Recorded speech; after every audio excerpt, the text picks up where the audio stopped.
What is going on, everyone? Welcome to another very exciting MIgardener live stream here on the channel. Hopefully you guys are having a great day. I definitely am. I just got a good dental cleaning, so all checked out well. So I'm happy. Got to keep my smile in check. Yeah, so off to a very good day. But hopefully you guys are having an amazing day wherever you're at. So the reason why I'm coming today live is because I wanted to do a live stream to really cover a lot of the questions that you might have about how to start your own farmer's market, as well as share with you and kind of finish off this series about how to start your own farmer's market. Now, I totally am aware that this was not everybody's cup of tea. I'll be completely honest that I am aware that it was not everybody's cup of tea.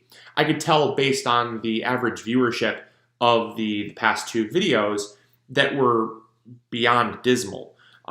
That's no fault of yours, no fault of mine. It's just a topic that not everybody was interested in. And so rather than do 3 more videos in this series, basically, I wouldn't care. I don't do it for the viewership. The only problem is that YouTube, if you put out an actual video, live streams, they don't really care too much. That's why I'm doing a live stream right now. But with videos, if you upload a video that does very poorly, and you upload another video that does very poorly, the problem is that after a while, YouTube says, well, we're not going to recommend his videos anymore, and it can actually cause lasting damage. So rather than do that, because I want to impact the most amount of gardeners possible, I want to reach the most amount of people. So yes, viewership does matter to me. I don't do it for the money. I don't do it for the clout. And when I have a video that kind of flops or a series that doesn't do well, I don't blame you. I don't blame me. I just say, look, it wasn't something that really interested people. I was really excited about it, but hey, you know what? It's no big deal. And I think I posted on Facebook about it, and people really just took it way out of hand. They thought, oh, he's complaining that nobody's watching his videos. No, I'm not complaining. I don't care. I know that there's only a certain amount of people that are going to want to start their own farmer's market. It's a big undertaking. So I don't blame people for not watching it. So that's why I want to do this video like this in this style format. So hopefully you guys are going to enjoy. And so I would start off by saying, obviously, I know that probably most of you have not seen episode number 2. A lot of you have probably seen episode number 1 because it was very fresh. It was the first episode. And so I thought I'd just give you guys the opportunity to chime in and let me know if you've seen episode 1 and 2, so I can kind of get an idea for where you guys are all at with starting your own farmer's market, if you're very interested in this topic. Now, if you're just here for the entertainment, I appreciate it, and I always appreciate your support. It means a lot, and obviously, I want to do my very best to entertain. So, that being said, let me know if you're here for the entertainment as well. I like to know kind of where people are at. So, good morning, Mary. How's it going? Rockstar, hello. And Amanda Frederick, hello from Wisconsin. Hello. Hopefully it's not too cold there. It was very, very cold this morning here. Ooh, I thought we were gonna have a frost, but didn't quite have a frost. Let's see here. Hello, David. Watch both parts. Very interesting. Thanks for the info. I appreciate that. I do understand that there are people that are very, very interested in starting their own farmer's market. And as I said in episode number 1, it's something that can provide some financial freedom that you might otherwise not have. I know a lot of people probably sit there and say, well, what wouldn't I do for $400 extra? You know what I mean? It was a very time-consuming process to get started. It took about 3 to 4 weeks to get the foundation of the farmer's market actually started. But once it was started, it was the easiest thing ever. And it was just a weekly reoccurring revenue stream that I went out on Friday mornings. I stayed from basically 7:30, 8 o'clock in the morning till about 2:30 in the afternoon. So, a good day's work, but you're out there socializing with people, making sure things are running smoothly, answering questions people might have, and fielding prospective future vendors that want to be a vendor at the market. That's all I did. I walked around, took pictures. Occasionally I would live stream. It was not hard work whatsoever. But I got compensated for that work because I put in the legwork in the beginning. And so I know a lot of people look at that and say, if someone handed me $400 for a single day, that's more than some people make in an entire week. And I'm aware of that. So I'm very grateful for that opportunity, but I want to share that opportunity with all of you because it was so easy to do. And the old adage of like, if it's so easy, everyone would be doing it. The problem is it is so easy, but people overthink it, they overcomplicate it. And when push comes to shove, there's only probably 0.5% of the population of total interested people, I would say. Not total population, but if you take 1,000 people that are interested in starting a farmer's market, I would say probably 0.5% actually follow through with it. And that's the unfortunate reality, is that you can be interested, but actually taking those steps and actually taking the leap to do it on your own, that's the challenging thing. So that being said, I am really excited about talking about this. I was excited from the very beginning, and so I really hope that you guys are going to enjoy this. So let's see here. John Samuel says, Luke, to be honest, I've seen both, and it's incredibly helpful. You went out of your way to show us how to do it yourself. No, I appreciate that. I really do appreciate that. I don't do these videos for me. I don't do them for a pat on the back. I don't do them for that. I do them to help people. And I thought, farmer's market, gardening, very, very similar. I thought there would be some kind of overlap. Obviously, not everyone saw it that way, and that's okay. Totally fine. So without further ado, I do have a good kind of an opinion, or not opinion, I do have a good idea of where you guys are at with the series. And so I'm going to go through a brief overview of just parts 1 and 2 for those that haven't seen parts 1 and 2. And then we'll continue on with parts 3, 4, and 5, kind of giving you the rest of the series in live stream format. So the first part was all about location, finding a good location. Finding a good location that's central so that people are going to be able to find it. Because if people can't find it, they don't know where it's going to be. It's hard to market. And also, it's really challenging to get the foot traffic that's going to support your farmers and your other vendors at the market. So that was part number 1. We talked about getting either agricultural, commercial, or industrial land because the city or township will not grant you the special event permit with residential land. They just won't. Not to mention, a lot of your neighbors probably don't want a farmer's market going on at 7:30 in the morning when they're trying to sleep. So, keep it to commercial, industrial, or residential land. You can buy, lease, or borrow the land. Buying the land has the most upfront cost, however, has the most freedom. You can do whatever you want. Leasing the land has less freedom because it's somebody else's land. They get to call the shots, but it has the least amount of, or the middle amount of upfront cost. There's very little upfront cost, but there is a little bit because you're leasing the land. That might be $25 to $50 a week, depending on what the landowner agrees to. Also, leasing the land has the far biggest opportunity to find a good location because a location might be vacant. There might be vacant land, but it's not up for sale. Well, it's a great location. Just contact the owner or contact the city, find the registry of who owns that property through like the tax filings, and you can find that person, send them a letter, mail them a letter, or call them if they can get a number. And or even with Facebook, just shoot them a Facebook message. Nowadays with technology, you can get great land, perfect, beautiful land that's not being utilized by just reaching out and leasing the land. And then the third best option is to borrow the land. A lot of cities will offer land that's available to people to use, usually parks and places like that they aren't utilizing, and they want something to happen to create economic growth and development in their area. So a lot of places will, just basically say, hey, look, this land's available for someone that wants to spearhead it. Anybody sign up. The money's yours. They don't care. There's a small farmer's market here in our town, very, very small farmer's market in a park nearby. And they put out a flyer saying, whoever's interested, just we're looking at starting one. And someone stepped up to the plate and they have a small one started. I wasn't in the position where I wanted to start one, but that would have been an opportunity where they literally giving you the land to use. Now, it has the least amount of freedom because it is city land, so that does limit the amount of vendors, the times that the market can be. They're very, they want it to be how they want it to be, and you're the outlet. You're the one that's starting it. So just keep that in mind. Very effective. All three ways can be very effective. Episode number 2 was all about action. It was actually taking action on your plans to start the farmer's market. It was actually creating a market plan so that you know the times of the market, who's going to be your vendors. What else? Trying to think back. Yeah, so who's going to be your vendors, the times of the market, things that you're going to allow and not allow. You're going to contact the city for a special use permit.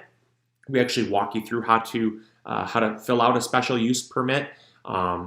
Organizing your business, whether you are a sole proprietorship or an LLC. I always recommend the LLC because if something does happen, in the event that there is an accident or someone gets hurt, that liability does not fall on you, but rather the organization. And you're also going to be able to get insurance. Most insurance companies will not insure a sole proprietorship for a farmer's market policy. They want you to have an LLC. So if you want to get insurance, which is highly recommended, insurance will also require you to have an LLC as well. So just some things to consider. But yeah, definitely some options. And then the final thing that we talked about was contacting, getting other things in place, like contacting the fire marshal to walk the property, because you actually need to have his or her approval. You need to contact the local EMS, just because if they have any concerns. You need to contact the waste management companies. It could be like a septic company, so that they can bring out, if you don't already have bathrooms on site, you need to have bathrooms on site. So in our case, we had to rent porta potties. We rented one porta potty on a weekly basis. We had it there for on a monthly basis, but they had it cleaned on a weekly basis.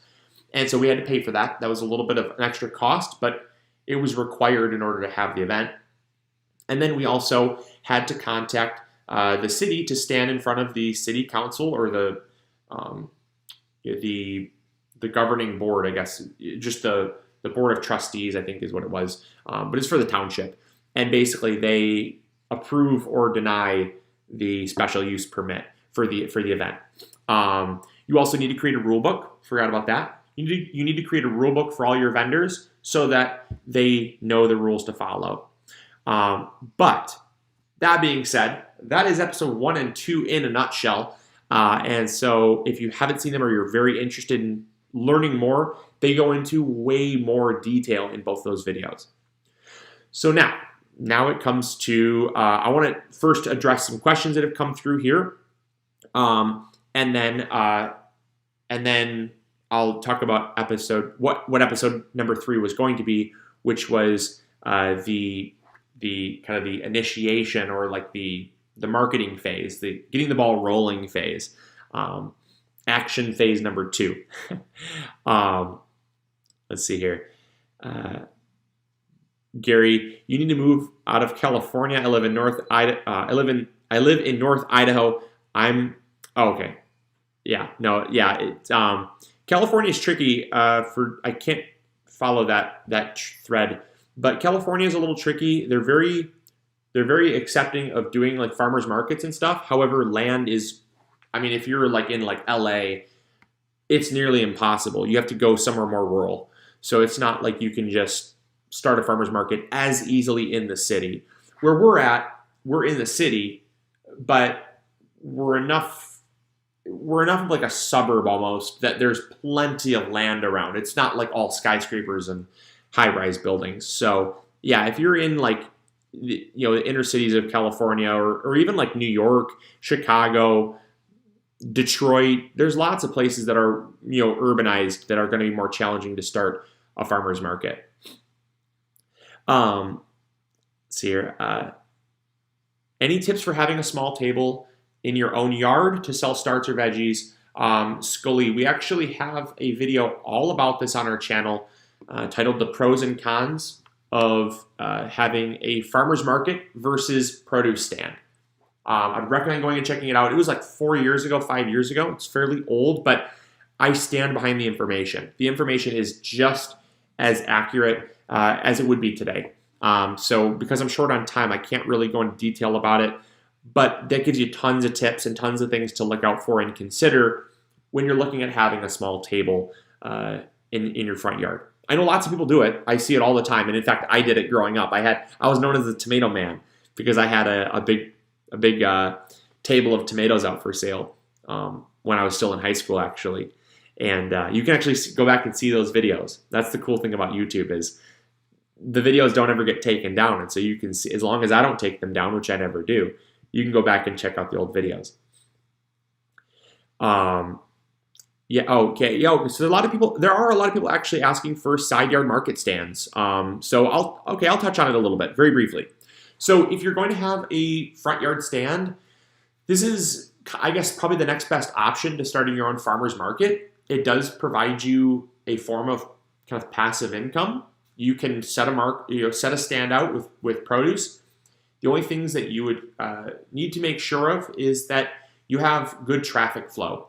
If you're in a place that does not get good traffic flow, you're going to put your stuff out on a stand, and very few people are ever going to know about it. If you live out in the country. Now, for us, we lived in the city. I was a city slicker growing up. I lived right on Main Street, so there was thousands of cars driving by our house. And what I did was I put up an easy up tent. This is very important because you need shade on your produce. Sun will ruin the quality of your produce. It'll make everything turn soft, very hot. It'll expedite the rotting or the deteriorating of the produce. So I put an easy up tent up. Then I put up tables, and I took a lock box, like a little metal box. It was actually a toolbox, a small little craftsman toolbox, and I cut a slit. I took a little. My dad had a little reciprocating saw, and I just cut a slit in it so people could drop their money in and not take money out. And then I just took a piece of chain and I just chained it to the table. Now, obviously, I felt very trusting of our area. I didn't think anyone would just walk out and steal the money jar. But for my own peace of mind, I took extra steps to make sure it was safe and secure. I know that that's probably a wise thing to do. I know that the world is a lot different than it was, 7 years ago, 8 years ago when I was doing that. Also, depending on your area, things may have never changed. things may be just the same. Who knows? But I know for us in our area, things have definitely changed. And so I could never just set a jar out on my front porch and say, hey, take what you want and leave what you take, I guess, in terms of money. I could never do that these days. So, I definitely would recommend going in the honor system. It allows you to just go off and do your own day-to-day chores, and you can make some money on the side. The other thing you want to consider is regularly replenishing your produce. If quality goes down, people aren't going to stop. We kept a regular flow. We checked our produce every single day, making sure things were looking good. I stayed away from leafy greens, stuff that would wilt very quickly. I had things like herbs in a jar. I stuck those in a jar of ice water. Very, very important. Ice water helps keep them crisp and fresh all day. I kept them out of the sun. I put out things like zucchinis, cucumbers, peppers, and tomatoes. Those are the primary things that I sold. I occasionally did sell beans, but I stuck to those 4 because they were highly productive. We had way more than we were ever going to eat ourselves, and so there was a little bit extra to sell. I appreciate that, John Samuel. Thank you. How is it that you're so incredibly insightful and helpful? I really appreciate that. That means a lot. I believe in giving back, so I guess that's the helpful portion. I'm very fortunate about the position that you all allow me to be in. Every day I wake up, I get to do what I love to do. I literally have never worked a day in my life, despite the fact that some days I'll work 12-hour workdays, 15-hour workdays. It's like not uncommon, especially during this time of year when we're ramping up and getting ready to launch the seed store. Which, by the way, we're packing for 2022. Whoop, whoop, whoop. So we're working hard, and our whole team is working hard. So you guys have put me in an awesome position of literally doing what I love to do. That being said, how am I so insightful? Well, I'm learning every day, so I can only be as insightful as the insight that I've gleaned.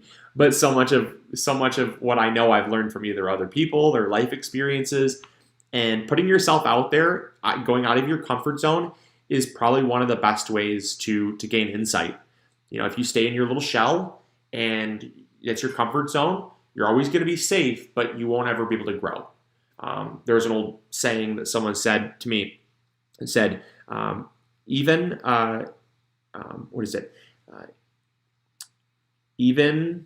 don't want to butcher this. Yes, even snails outgrow their shell. That was it. And basically what that meant is that though a snail is very slow and is very secure in its shell, it still has to shed its shell to grow, to expand. And so just a very simple little life saying, but I like that. Even if life moves at the pace of a snail, at some point you still have to grow. At some point you still have to shed your safety net and expand a little bit. All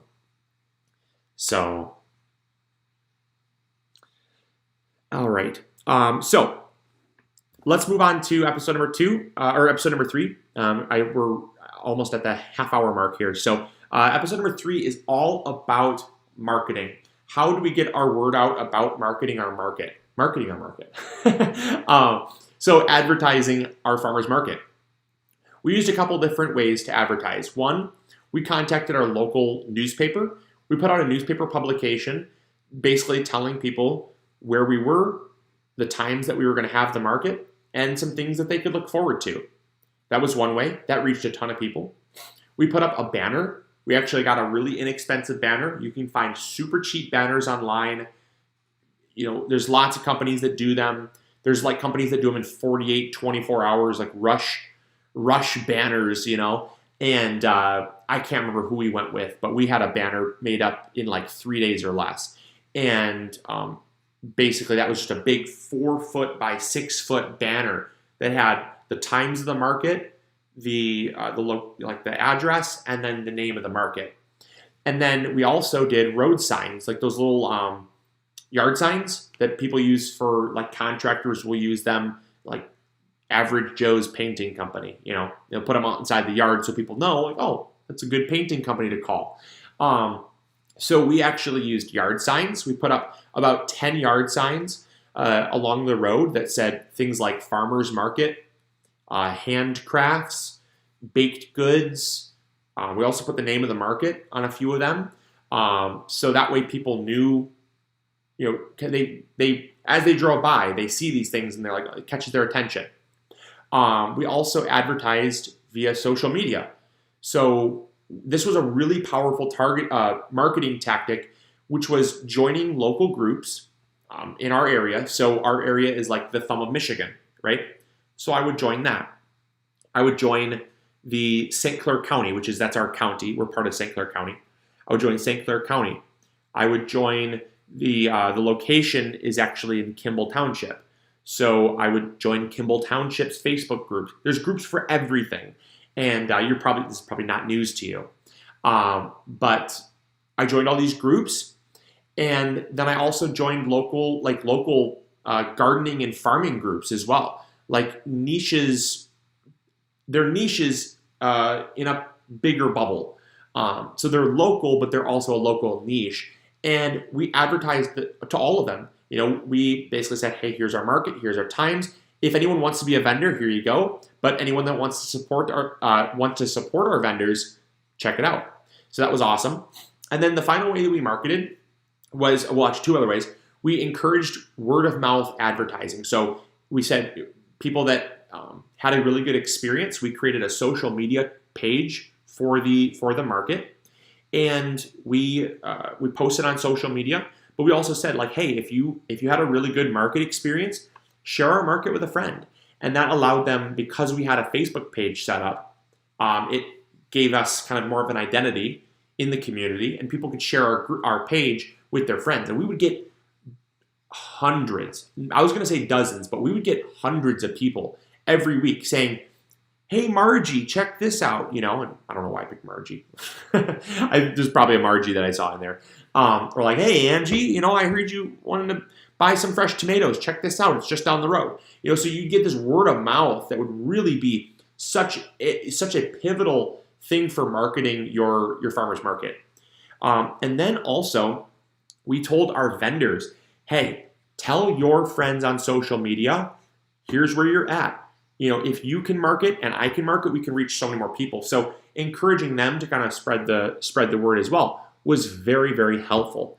We would have vendors that they would share to their social media pages, and they would get more engagement than we would. So that was absolutely awesome. So that's kind of the advertising, the different things that we did. We never paid for advertising. We didn't go radio. We didn't go television. We never paid for newspaper print. We never paid for Facebook, Facebook boosting posts. We never did any of that. It was just all organic. No pun intended. It was just all organic traffic. So everything we did was very intentional, but it was getting the word out there about the market. Then I guess the final thing that really helped us get the word out was just seeing cars. The more traffic we had, it seemed like the most challenging thing in the morning was getting that first car. If you got that first car to come in, then someone said, oh, there's a car there. I'm going to go check it out. No one wants to be that first awkward soul walking through a farmer's market. So you get that first person, then the law of averages would kick in, and people would just, people would say, well, wow, I'm encouraged to check out this market because someone else is there. And so the law of averages would just kick in, and that would snowball from there. So that was marketing. We created all of our marketing messages and stuff through the use of Canva. Mrs. MIgardener did that. I wish that she could be here to talk about that, but she used it's a free feature. It's a free software that you can find online. It's called Canva, and I'll actually post it here. And so it's just called Canva. It allows you to kind of create the term I'm looking for escapes me. Like a scrapbook almost. I don't know. I'm not a graphic designer, so this is not my forte. I'm really good with the marketing side of things, creating the graphic design. She studied graphic design in school, so she's probably watching this live stream, like smacking her head, like, Luke, you're butchering this. And I would say, hey, I had a spot open for you, Cindy, but you were too busy pecking seeds. So Canva just kind of, it was the thing that she used to create the graphics for the market. And so she did all of that. Fantastic job that she did. And that really kind of made it look crisp and clean and legitimate, which really helped. So just using that really helps to, again, solidify your professionalism with the market. So that's marketing. There's really nothing else to marketing. The final thing that you really have to do is opening. That was episode number 4. Episode number 4 was all about just starting. When that opening day comes around, it is really important to start out with a bang. Do everything right. Cross your T's, dot your I's. I was so excited. I probably only got maybe like 4 hours of sleep that night. I was so excited about our opening day that I went to bed and I woke up. It was about 4:30 in the morning. And I said, I can't go to sleep. The market's going to start in like 3 hours. I cannot go back to sleep. So I just made myself a tea, got all my things in line, and I was out the door. What I started with when I started, so I got out there at around 7 o'clock. I was early because I wanted to be the first person there. You always want to be, there will always be people that are very early birds, and there will always be people that, as you start your market, that come later. And so you're going to get both types of people. And I did not actually, I didn't really have an idea when I first started of what I was going to do. I was like, okay, I'm here early. Now what? So after the first couple markets, I kind of found my rhythm. And what I would do is I'd get out there at around 7 o'clock. I would actually flag the sites. I would flag each 10 by 10 space. It is so important because the first couple markets, I learned from my mistakes where there was people kind of just setting up their tents any which way. It was a little bit chaotic. Even though it was, from an outsider's perspective, it looked very organized, it was very wasteful on space. You have to remember, if a 10 by 10 space is the space that they're paying for, and they just kind of set up, and there's 2 feet in between each tent, and then 1 foot, and then 3 foot, and then 1 foot, and 2 feet. Well, over the course of 3 tents, you've literally lost an entire booth space. So having things already flagged out is really important. Also, assigning spaces was something that we did later on that I learned the hard way. There was somebody that was a regular and someone that was new, and they would come in and they would, like, you're in my space. I'm like, never really got like that, but it was like assigned seating in class. There was never assigned seating, but there was always that one kid that wanted to be in the front right corner. There's always that one kid that wanted to be in the back left corner, and I was always that kid. No, I was right in the middle. And so there's kind of like these hidden etiquettes that I didn't even know about. I had no clue about. And so what we did was we started assigning, I almost said assigning seating. We started assigning booth spaces so that there was that reoccurring pattern where someone was there, that was their spot, and we would make sure that nobody took that spot so that when they would have customers come, they would say, oh, that's Blue Heron Bakery, or, that's, I don't even know, Magic Oven Bakery, right? Or Coochie Farms. Those were some of the vendors that vended with us, and that's where they were. So Country Cabin Crafts was another one. They all had their space, and nobody took those spots because we made sure that we were there early, and we said, okay, that spot's reserved, and we would have a flag system based on if they were reserved or not. So just kind of keep that in mind as well.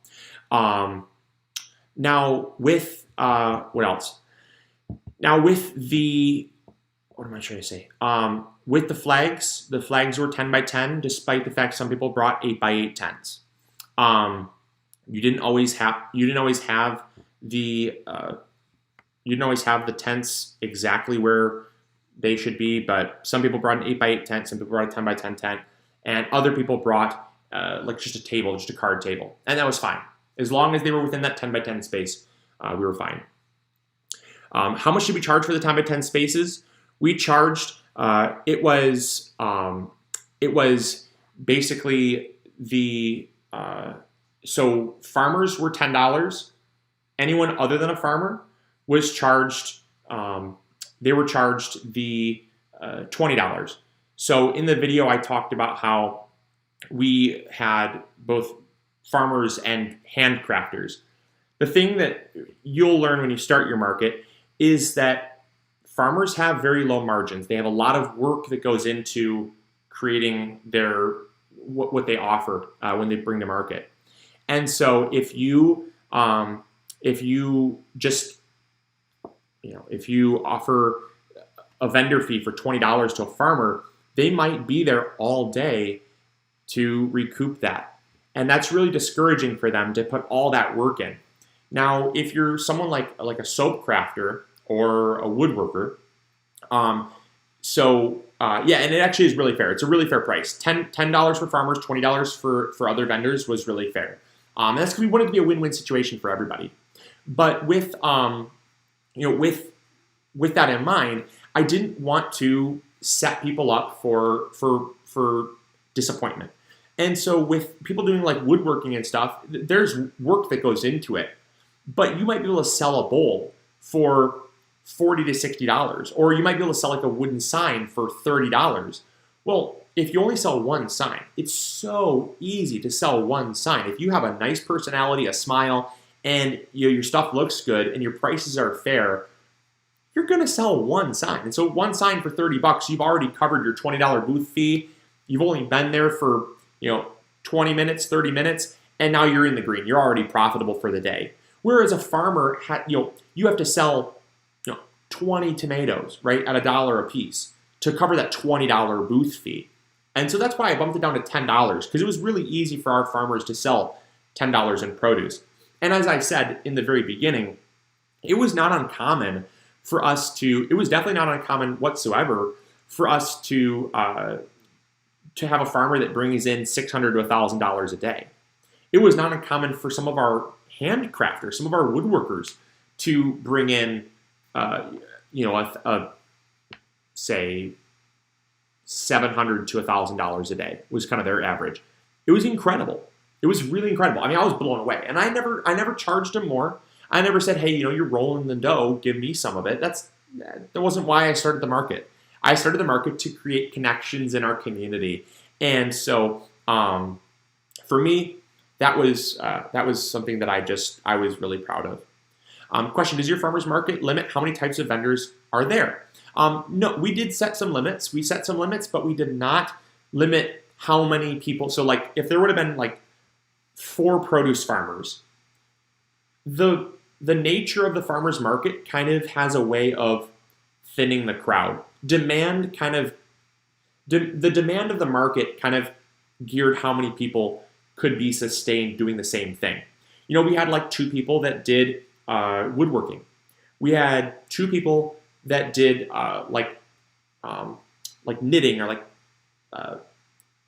stitch work. I don't know the exact term. They like worked with fabrics and stuff. They like knit tea towels, or they knit oven mitts and did stuff like that. We had one person that did wind chimes. We had one person that we had like about 4 farmers. We had 2 food trucks. We had 2 people selling cut flowers.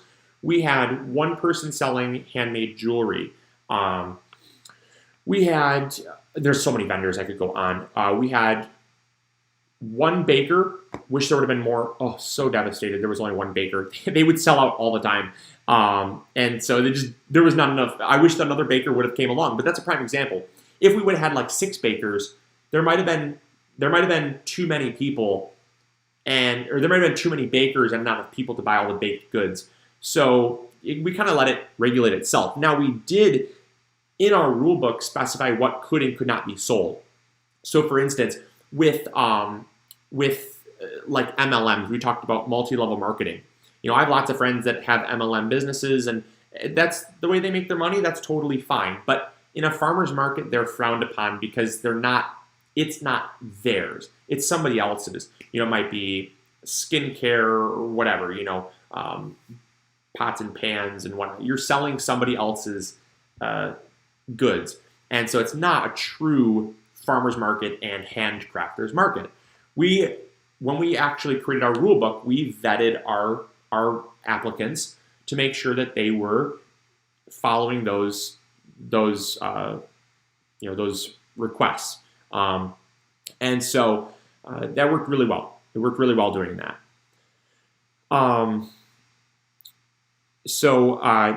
Did your farmers market accept food stamps? Really good question. Very good question. So you can accept food stamps. However, you have to go through an approval process.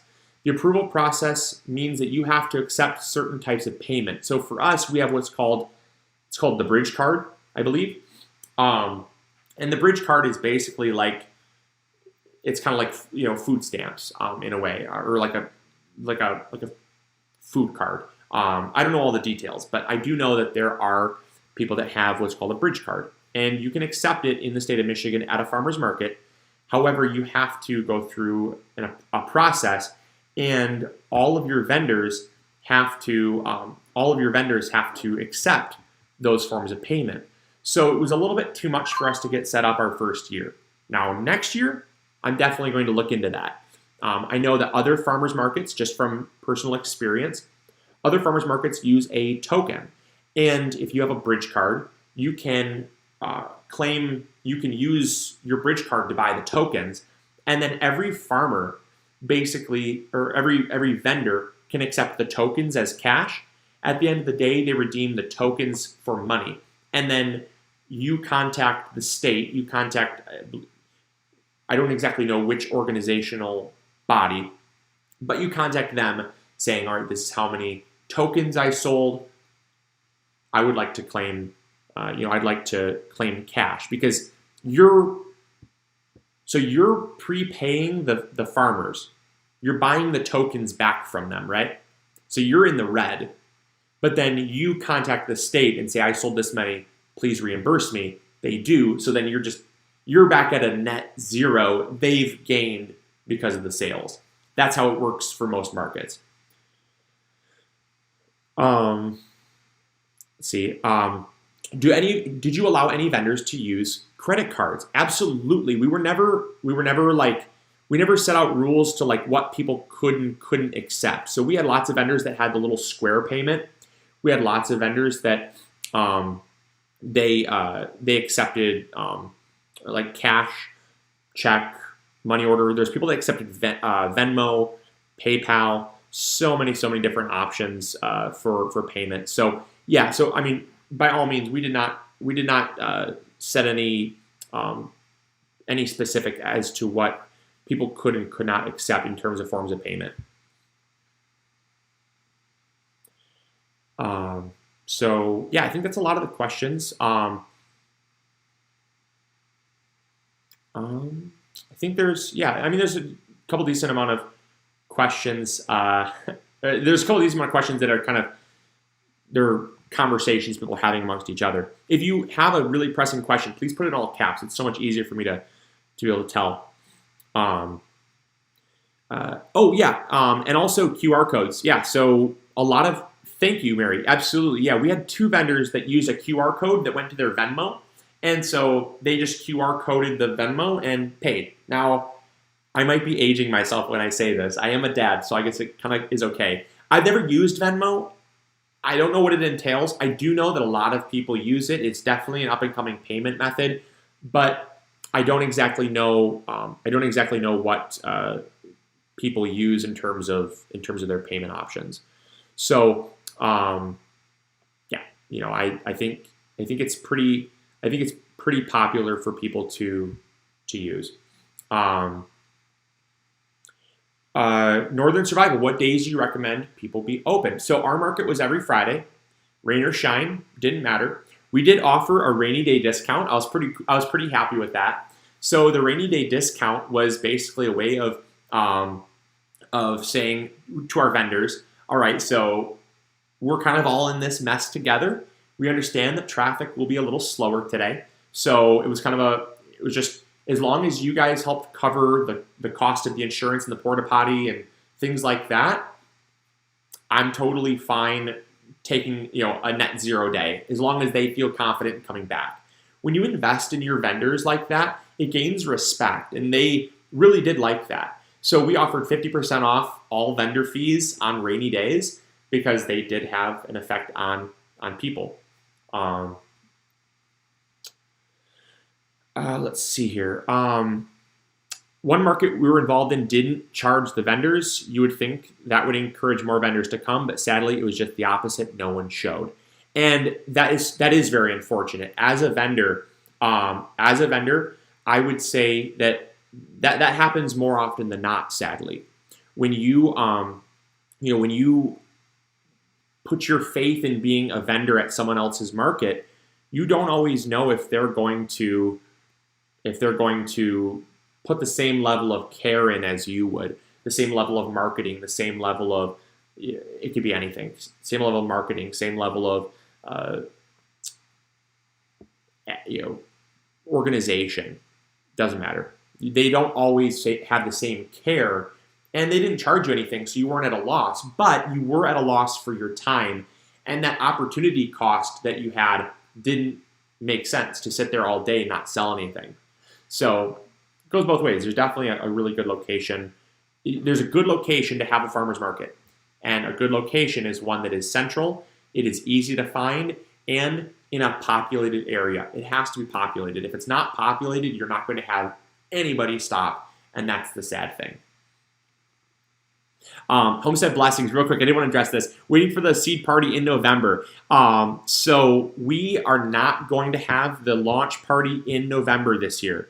This is the first year ever we will not have the launch party in November. We're going to have it in early December. So don't freak out. Don't lose your hat. My hat's still on, so don't lose yours. We are going to be doing the seed launch party in December. The reason why is because all of the slowdowns and delays has really led us to be a little bit more behind schedule than we would normally. We're going to have an amazing year, though. Absolutely amazing. We are planning so much really cool stuff. We have so much in store. We're planning on doing a formal seed launch party. You'll hear more about that as well. We'll actually be selling tickets to raise money for our local food bank.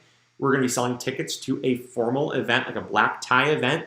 There's going to be presentations. It's going to be like cocktail hour with food and drink, like finger food and drinks and social gathering for people in the area, or if you want to make a drive.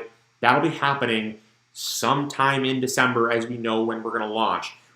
We will do a live stream broadcast of the seed launch party. So even if you can't attend, you can get a feel for it. You can get a feel for being part of the crowd, and you will still do all the same stuff that we did normally. So very excited about it. I cannot wait. So you will definitely, you'll definitely be in the loop. Now, the other thing that I was going to mention was so this was another thing that someone said about catalogs. With the catalog, we will be rolling out the catalog for 2022, but that probably won't happen until 2022. I know a lot of people, they roll out their catalog before they open up for the seed season. We just don't have the staff. We don't have the staffing available to do that. So that's that. So enough about seed launch. We're going to get back on farmers market. So what months did the market start and end? Wonderful question, Karen. So we started our market late because we got late to the game in early July. However, next year, we're going to start our market in early June. The longer you have the market going, the more weeks you can earn money on, which is fantastic for you, but also it's great for your vendors and really good for awareness. Different vendors have different things available at different times of the year. And so if you have, if you've got a farmer, they're going to be harvesting things like radishes, lettuce, spinach in early season. Then they're going to transition into things like zucchinis, maybe some early tomatoes, cucumbers, beans. They're going to transition as the season progresses. So we will go from early June until October. Once kids go back to school, the market really takes a slowdown. Now it doesn't slow down to a crawl or a standstill, but in peak season, when our vendors were making $500 to $1,000 a day, which was awesome. I mean, I was so stoked for them. When they were making that much, it was not quite as good in October. They might be making $200 to $400 a day. So again, $200 to $400. It's a lot of money for a single day. When you don't have an outlet to take your stuff to, sure beats a kick in the mouth. But it was obviously a slowdown of 50% from their highs. So we didn't go any further than October. So those were the months of the start and end. Let's see here. Thank you for this live chat today. I appreciate it. Thank you so much. I'm glad you enjoyed it. Now, another question that I see here was, did you run into any issues? You mentioned something about a tent going flying. Yes, we did have an issue. I think that's maybe a good thing to possibly end on, was the tent that went flying. So we did have a tent that went flying, and it just took, the air was, or the wind was really strong that day, and we had a vendor that did not have their tent secured, and the tent went flying and ended up hitting a car. Now, there was nothing that we could necessarily do about that because we couldn't control Mother Nature, but we weren't going to allow the car to just stay damaged. It was also not the vendor's fault either. That's where it falls on you, and these things happen. They happen, and so having the right systems in place allow you to, eeks, I know, those things in place allow you to be safe and secure. Obviously, no one was hurt, thank God. It was a very unfortunate accident. The tent just went flying. It was secured, but again, part of our rule book stated after that, lesson learned, all tents must be securely staked down with at least 10 pounds per leg. It's recommended up to 25 pounds, but we knew that some vendors were older, and I knew that not every vendor could lift 25 pounds. And so we set it to at least 10 pounds per leg. That was very fine, but we had to put an insurance claim in. It ended up costing us nothing. It was taken out of our insurance policy, so we pay into the insurance policy, but we had a really good deductible. Our deductible was only $50. $50. So had I not had that insurance policy, it would have been, wait for it, $1,100. That's why it always pays to have an insurance policy, because the wind came out of nowhere. It was a bluebird sky day, nothing wrong at all. All of a sudden, the wind kicked up just like that. The tent went barrel rolling and hit a brand new car. So it happens. It happens, but it only cost us $50, and it was a little bit of a hassle. I had to take pictures of the car. I had to send in the insurance claim, and then because of that, I just had to go through the appraisal or the claim process, and it all ended up well. The customer was very, very happy with how we handled the situation. We didn't pass off blame. We didn't wait a second. We jumped into action. As the market manager, I ran there. I made sure everybody was okay. I made sure the car was okay, which it wasn't. And then obviously we helped to right the tent. We folded it up. As a group, we got everything taken care of. We took pictures. Off they went. I got their phone number. I got their VIN number. I got their license plate number. I got the make, model, and year of their car. I sent that in to our insurance company. They said, all right, thank you for gathering all the information. We'll get in touch with the person. They got their phone number. They handled the rest themselves. I just paid my $50 deductible, and we were good. So, that is the whoopsie doodle that happened at the market. Did we have any theft? No, we've never had any theft. We've never had any issues with theft because we don't keep our stuff overnight. If we do have an overnight market, well, not an overnight market, but if we have like a 2-day market where people leave things overnight, theft may be a concern. So in that case, we would have a clause in our rule book that says if you leave your stuff overnight and you choose not to tear down, you are not holding us liable for that. Insurance is crucial for any business endeavor, absolutely. And that's why we made very, very certain to have that insurance policy, because I knew full well that something like that could happen. And if something like that did happen, I didn't want to be caught. I mean, that's why you have home insurance. That's why you have health insurance. That's why you have, car insurance. Insurance is never fun to pay. And generally, the reason why they could pay $1,000 claim and I only have to pay $50 is because you might pay your market fee. You might pay your insurance cost, your insurance charge, and never have anything happen. You might never have to take a claim out. So you, in a way, kind of pay for me in a really weird roundabout way. If you have an insurance policy that you never claim on, you kind of covered my claim. And we pay in, and if nothing ever happens and something happens to you, we might pay for your claim in a roundabout way. And so, so insurance is generally something that you don't ever need, but it's for that bluebird sky day where wind picks up in the middle of nowhere and kicks a tent in somebody's car. It's for that exact purpose. So make sure to have an insurance policy, please, if you're going to do a market. Other than that, though, yes, this is the end of the series. The reason why we ended the series on a 1-hour live stream was because the viewership on a per video basis was no bueno. It was not good. And yeah, I mean, and I appreciate the viewers that did show up. 5,000 viewers is 5,000 more than we would have had we not uploaded a video. But my issue is that I can only delegate enough of me. I can't multiply me 2 or 3 of me.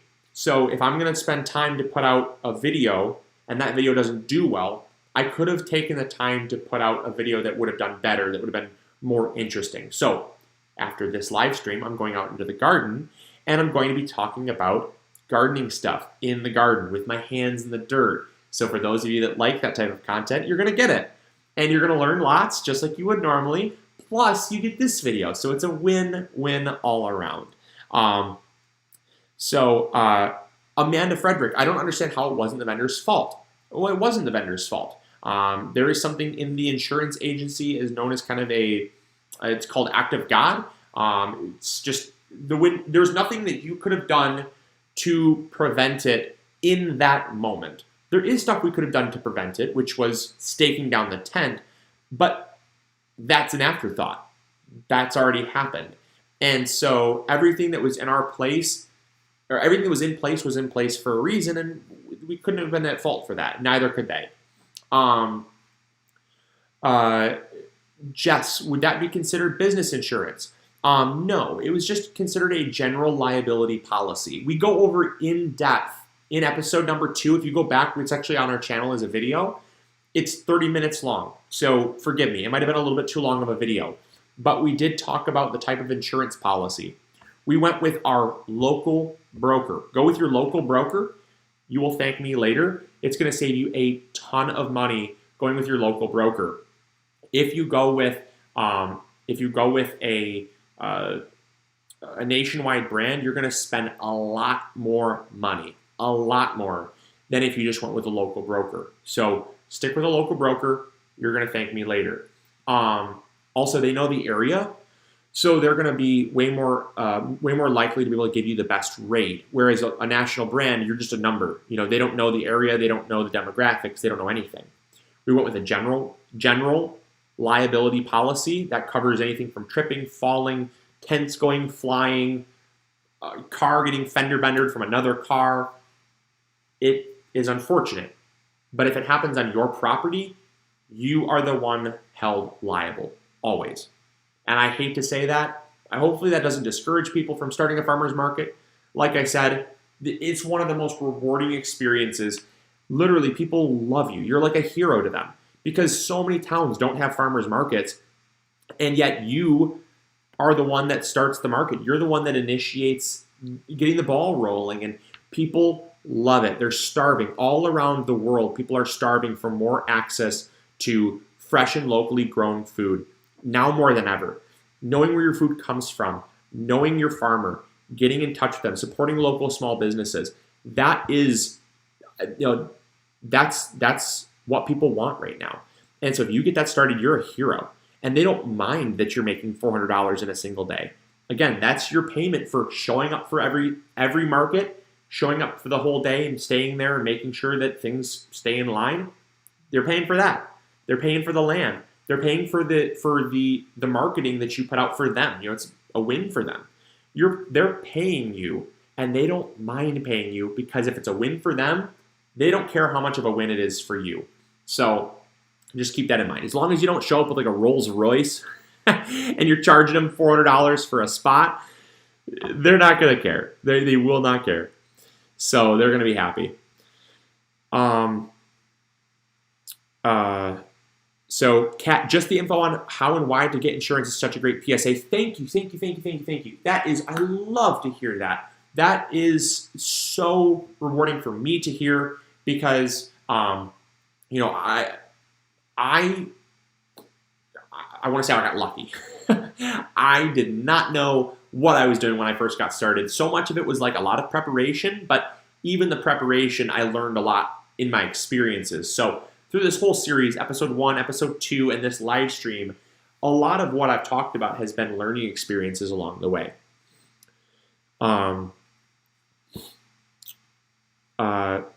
See here.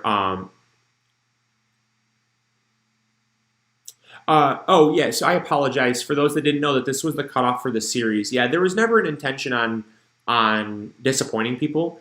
It's just that, like I said, if I continue doing a video series that the average amount of people don't want to see, it means the world to me that a single person wants to watch me blabber away about a farmer's market. And if you took something from it, fantastic. It's a blessing to be able to put out these videos. It's an absolute honor. But the downside is that, you know, at the end of the day, our mission is to reach more gardeners, or our mission is to impact people's lives. And right now, social media is in a way, it's in a way discouraging videos that don't do as well as the average amount of, as the average views do. So if I upload a video that gets below average views once is okay. It's kind of is unfortunate because I could have dedicated my time to putting out a video that the average viewer would want to watch and still learn from. But if I do it twice, YouTube starts saying, something about this is not good. It's not good for them because they make money on ads. That's just how they make their money. Business is business. We don't make a whole lot on ad revenue. It's not enough to pay the bills. It's not even enough to really, it's better than it's better than a kick in the mouth, but it's not enough to pay the bills. That's the seed store. When I go and pack seeds and I work 60, 70 hours a week, that's what pays the bills. The YouTube videos is a resource for you all, a resource that you guys can tap into as a learning source and that you guys can use to help you all grow with and learn. So, you know, after a while, YouTube starts going, not going to show that video. And then you upload again another, like let's say I uploaded episode 3. Well, it's probably going to get similar viewership, maybe a little higher, maybe a little lower. Who knows? I don't know. I never know when I upload a video. Let's say it does just as poorly. Well, then YouTube goes, strike 3. You're out. And they won't show your videos, even future videos. If I uploaded a video like how I grew 4,000 pounds of tomatoes on a single plant, you need to watch this video because it's absolutely life-changing and it's going to change how you garden forever. They're going to go, no. And they won't show it. So in an effort to not cause lasting harm to the channel and your overall viewing experience so that you can see and get notified when we upload an actual video that you want to watch, I did this as a service to all of you. So that being said, we're past the hour. If you guys do have any questions, feel free to post them in the comments box below. I will do my very, very best to answer all the questions that come through that is in regards to starting your own farmer's market. If you do have any other questions about, you know, location or fun, like starting it, getting the ball rolling, check out episode 1 and 2. I would encourage you to do it. Checking out episode 1 and 2 is going to give you so much information. Episode 3 and 4 was basically just, they were going to be very brief and short anyways. So that being said, that is the entire series on how to start your own farmer's market. I hope you guys enjoyed. I hope you learned something new. If you did, make sure to throw a like up there, subscribe if you're not yet already, and make sure to share our channel with a friend. It always is such an honor when people share this channel with a friend, because entrusting your friend's garden with our videos and entrusting your friend's time with our videos, it's an honor. It really is an honor. And so I thank you for that. I thank you for the time that we got to spend with each other. And I look forward to seeing you all in the garden very soon. So I'm going to get out in the garden. We're going to be filming lots of content today in between the rain. It's sprinkling on and off today. So I'll see you all out in the garden. Get ready to get your hands dirty. And we'll catch you all on the next episode. All right. Grow big or go home, everyone. Take care. And we'll see y'all later.